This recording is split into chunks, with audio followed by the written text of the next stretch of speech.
बिस्मिल्लाहिर्रहमानिर्रहीम। अस्सलामुअलैकुम। मेरा नाम शोएब है। मैं कराची शहर का रहने वाला हूँ। मेरे वालिद का बहुत बड़ा बिजनेस था जो अब उनके मरने के बाद मैंने संभाला हुआ था। मैं एक दिन ऑफिस से निकलकर अपने घर की तरफ ही आ रहा था कि सड़क के दाएं जानिब एक खूबसूरत और जवान लड़की भीख मांग रही थी। वो देखने से भिखारी नहीं लग रही थी, देखने से तो ऐसा लगता था कि वो पढ़ी लिखी और किसी अच्छे खानदान की लड़की हो। मेरे दिल ने कहा कि मुझे उसकी मदद करनी चाहिए, इसलिए मैंने अपनी गाड़ी रोकी और उससे भीख मांगने की वजह पूछी। उस लड़की ने बताया कि उसकी माँ की तबीयत बहुत खराब है और उसके पास इतने पैसे नहीं कि वो अपनी माँ का इलाज करवा सके। मैंने जल्दी से उसे गाड़ी में बिठाया और उसके साथ उसके घर चला गया। उसकी माँ की हालत सच में खराब। मैंने एक प्राइवेट अस्पताल में उसकी माँ को दाखिल करवा दिया और अपनी जेब से उसका सारा इलाज करवाया। 2 दिन बाद जब उसकी माँ ठीक हुई तो मैं खुद उसको उसके घर छोड़ आया। वो लड़की अब बहुत खुश थी। उसका नाम आयशा था। आयशा का अपनी माँ के अलावा कोई नहीं था। मुझे आयशा से पहली ही नजर में मोहब्बत हो गई, इसलिए मैंने उसे अपने ऑफिस में जॉब दे दी। फिर 1 माह बाद मैंने उस लड़की से कहा कि मैं तुमसे शादी करना चाहता हूँ। मेरी बात पर वो बहुत खुश हुई और उसकी वालदा को भी कोई एतराज नहीं था। मैंने अपनी बड़ी बहन, जिसको मैं आपा कहता हूँ, उसे रिश्ते के लिए भेजा, मगर आपा ने कहा कि उन लोगों की डिमांड बहुत है, वो वैसी औरतें नहीं जैसा तुम उन्हें समझते हो। मैंने आपा की बात का यकीन ना किया और सीधा आयशा के घर पहुंचा तो देखा कि उसके दरवाजे पर ताला लगा हुआ था। वो लोग हमेशा के लिए शहर छोड़कर जा चुके थे और मैं पागलों की तरह उन्हें ढूंढ रहा था। उसका मोबाइल फोन भी बंद जा रहा था। मुझे वो लड़की दोबारा नहीं मिली। मैंने उसे पूरे कराची शहर में ढूंढा, मगर पता नहीं वो कहाँ चली गई थी। 6 माह गुजर गए, उसका नंबर अभी तक बंद था। मैं हैरान था कि अगर उसने मुझसे शादी नहीं करनी थी तो फिर ये शहर छोड़ने का क्या मकसद था। मेरी आपा मुझे कहती कि कुछ लोग इस काबिल नहीं होते। तुम्हारा दिल साफ है, इस वजह से तुम हर किसी पर एतबार कर लेते हो और लोग वैसे नहीं जैसे तुम समझते हो। अब उस लड़की को देख लो, क्या कुछ नहीं किया तुमने उसके लिए। वो कैसे किसी और लड़के की खातिर तुम्हें छोड़कर चली गई। इसलिए तुम भी इस लड़की को भूल जाओ। मैं तुम्हारे लिए खुद एक अच्छी और प्यारी सी लड़की ढूंढ लूंगी, तुम देखते ही रह जाओगे। मैं आपा के सामने कुछ नहीं कह सका क्योंकि वो मेरी माँ की जगह थी। मैं उनकी बहुत इज्जत करता था। मैं आयशा की खातिर अपना वक्त, अपना सब कुछ दाव पर लगा लिया था। उसको भूल जाना आसान नहीं था। मैं दिन रात उसकी याद में तड़पता रहता। बस एक बार वो मुझे मिल जाए तो उससे पूछूंगा कि आखिर क्या कमी थी मेरे प्यार में जो बीच रास्ते मुझे छोड़ गई।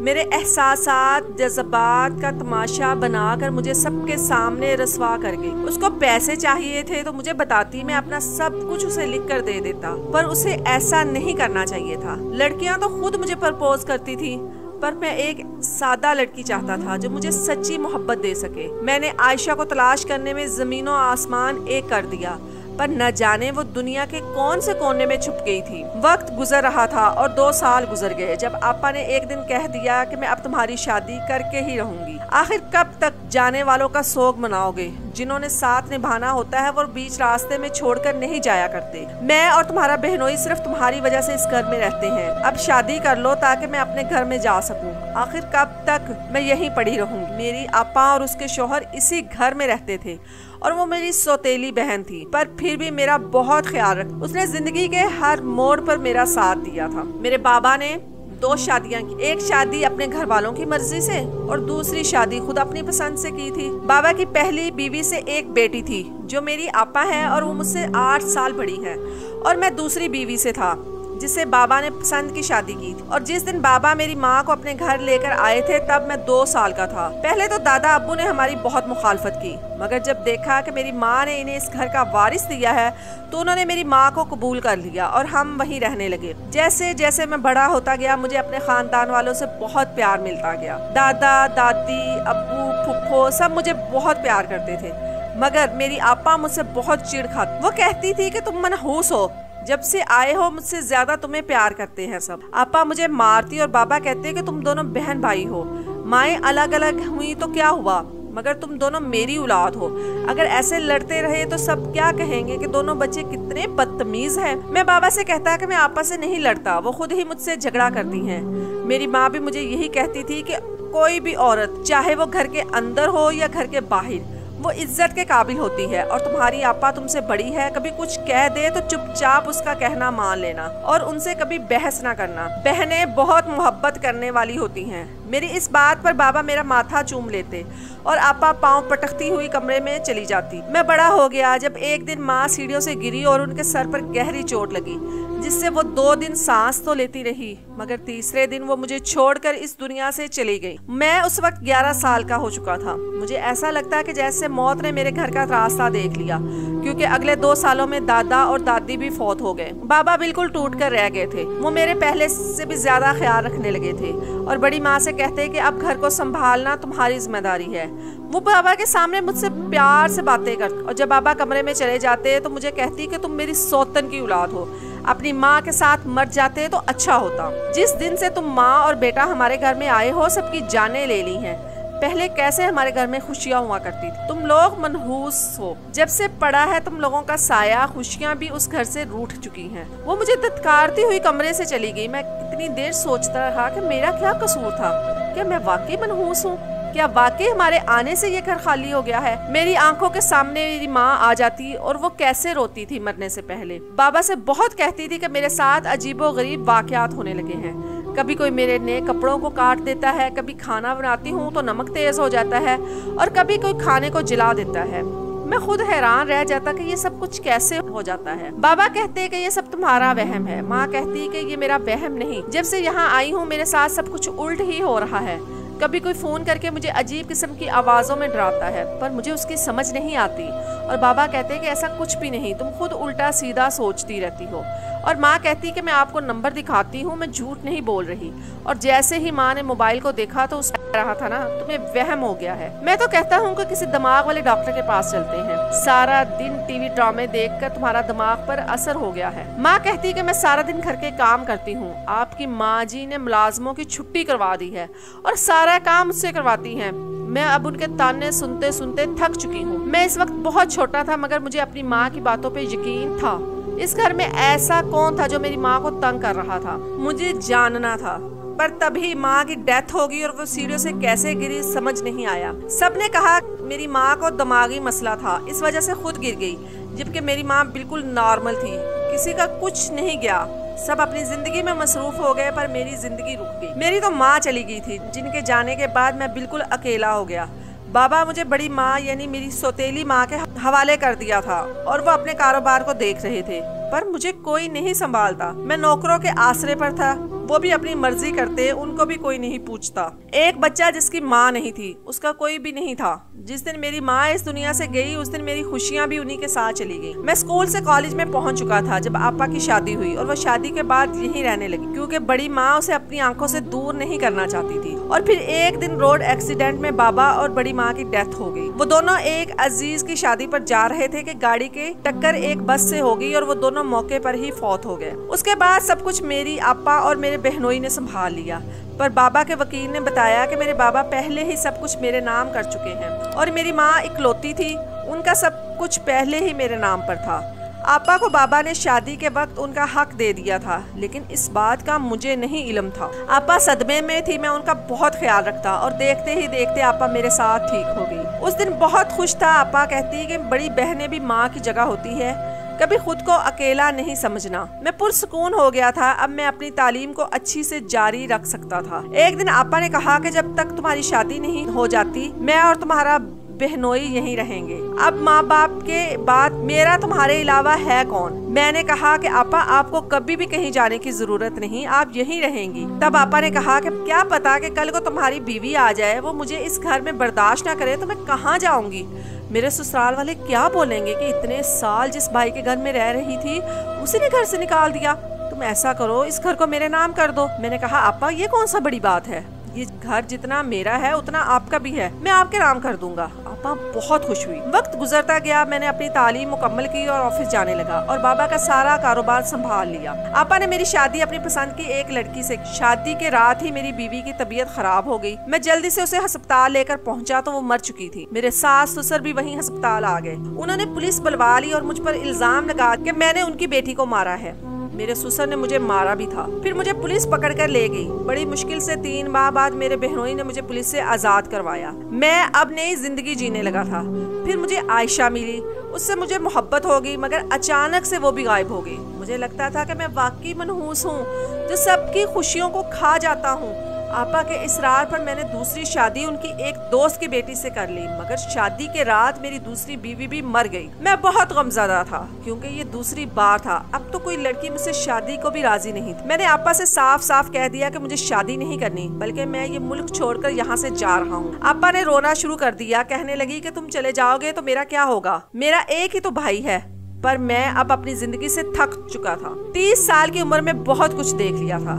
कुछ दिनों बाद एक बूढ़ी औरत मेरे पास आई। उसने अपना चेहरा छुपाया हुआ था। वो मेरे कदमों में गिरकर रोते हुए मुझसे बोली कि मेरे घर 2 अपाहज लड़कियां हैं, इनसे शादी कर लो, तुम्हारी किस्मत बदल जाएगी। मैंने बहुत सोचने के बाद हाँ कर दी और इनसे निकाह कर लिया। निकाह के बाद मैं इन्हें अपने एक दूसरे घर ले गया। वो सहन में ही घूंघट डाले हुए बैठी थी। जब मैंने उनका घूंघट उठाया तो मेरी जान निकल गई, क्योंकि वो तो मेरी पहली दोनों बीवियां थी जिनके चेहरे जले हुए थे। वो तो मर चुकी थी, अब जिंदा कैसे हो गई? मैं हैरान रह गया। जब इस बूढ़ी औरत ने अपने चेहरे से निकाब उठाया तो वो मेरे घर में काम करने वाली खाला, जिसने माँ के जाने के बाद मुझे संभाला था। खाला बाबा के वक्त से हमारे घर में काम करती थी। मैं उसे खाला कहता था और फिर वो अचानक से कहीं चली गई। मैं हैरान था और अपनी बीवियों को देखकर परेशान था। मैंने खाला से पूछा कि ये सब क्या है और ये कैसे जिंदा है? ये तो मर चुकी थी। खाला ने कहा कि बेटा, तुम्हारे साथ बहुत बड़ी साजिश हुई है, मैं तुम्हें सारा सच बताती हूँ। उस बूढ़ी खाला ने कहा कि जब तुम्हारे बाबा तुम्हारी माँ को घर लेकर आए तो तुम्हारी सौतेली माँ ने इसे कबूल नहीं किया। वो उसे ज़हनी टॉर्चर करती और फिर आहिस्ता आहिस्ता उसे ज़हनी मरीज बना दिया। उस दिन अगर तुम्हारी माँ बच जाती तो ये सब सच्चाई तुम्हें पता चल जाती। तुम्हारी माँ को एक ऐसी मेडिसिन दी जा रही थी जिससे वो अंदर ही अंदर खत्म हो रही थी और ये सब तुम्हारी सौतेली माँ कर रही। फिर उनकी मौत हो गई। उसके बाद वो माँ बेटी तुम्हें खत्म करना चाहती थी। तुम्हारे खाने में कुछ न कुछ मिला देती और मैं वो खाना बदल दिया करती। मैं ये सब बड़े साहब को बताना चाहती थी। मैं जब भी उनके पास जाती कोई ना कोई उनके पास होता। और फिर तुम्हारी बड़ी माँ और बाबा की भी डेथ हो गई और सब कुछ तुम्हारे इस आपा ने संभाल लिया, जिस पर तुम्हें अंधा एतबार है, पर वो वैसी नहीं जैसे तुम उसे समझते हो। उसने जानबूझकर इस घर में रहना मुनासिब समझा ताकि तुमसे सब कुछ छीन सके।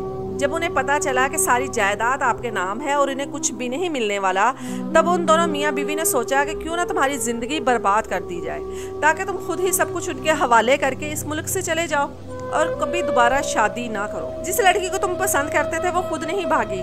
जिस दिन तुम्हारी आपा रिश्ता लेकर गई, उसकी माँ को और उसे बहुत जलील किया। पूरा मोहल्ला इकट्ठा हो गया।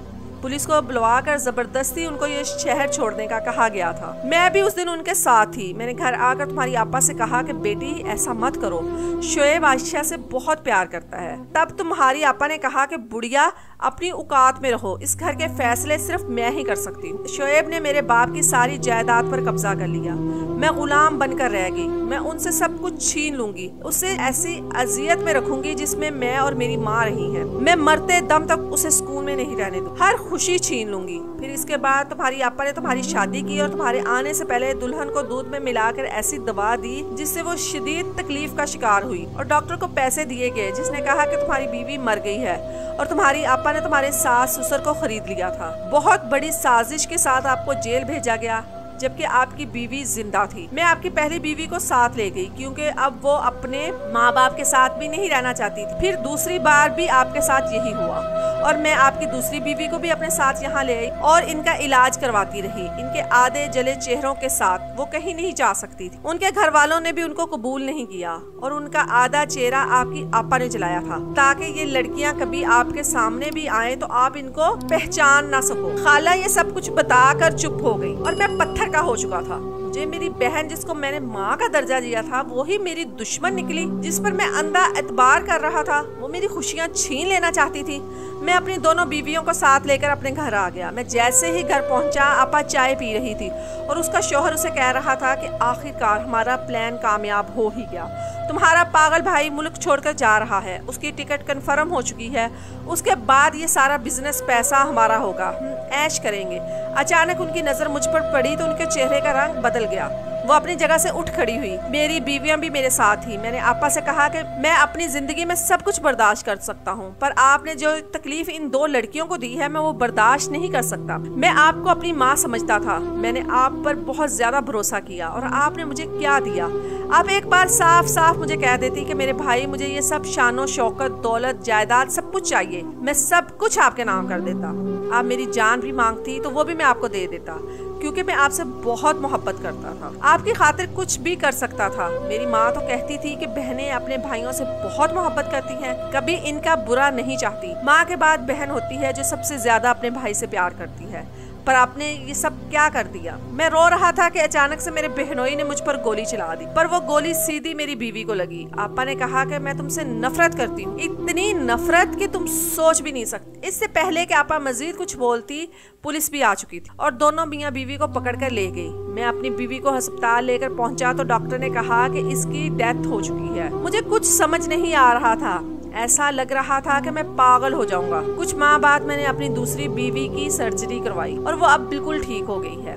मेरी आपा मेरे बहनोई जेल में थे। मेरी पहली बीवी फौत हो गई और दूसरी बीवी मेरे साथ रह रही। वो मेरा बहुत ख्याल रखती, पर मैं उस पर कभी एतबार नहीं कर पा रहा था। मेरा औरत जात से यकीन ही उठ चुका था।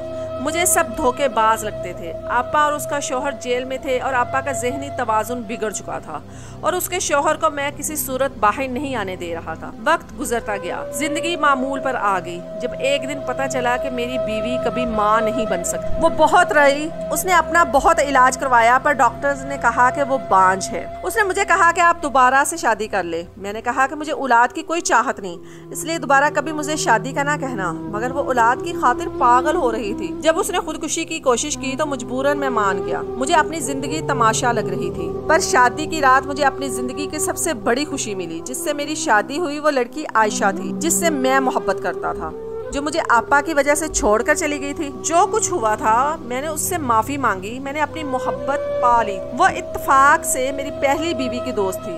मैं अपनी पहली बीवी का बहुत एहसानमंद था, जिसने मेरी मोहब्बत मुझे लुटा दी, पर वो नहीं जानती थी जिससे मैं मोहब्बत करता था वो लड़की यही है। अब मेरी जिंदगी में खुशियाँ आ चुकी थी। आज मैं 2 बेटों का बाप हूँ। मेरी दोनों बीवियां मिलकर रहती हैं और मेरे बच्चे अपनी बड़ी माँ के पास रहते हैं। उसी को माँ कहते हैं, जबकि अपनी सगी माँ को उसके नाम से पुकारते हैं। और मैं हंसता रहता हूँ। जिंदगी में कभी भी तस्वीर का एक रुख देखकर फैसला नहीं करना चाहिए। बाज दफा सब ऐसा नहीं होता जैसा हम सोच रहे होते हैं।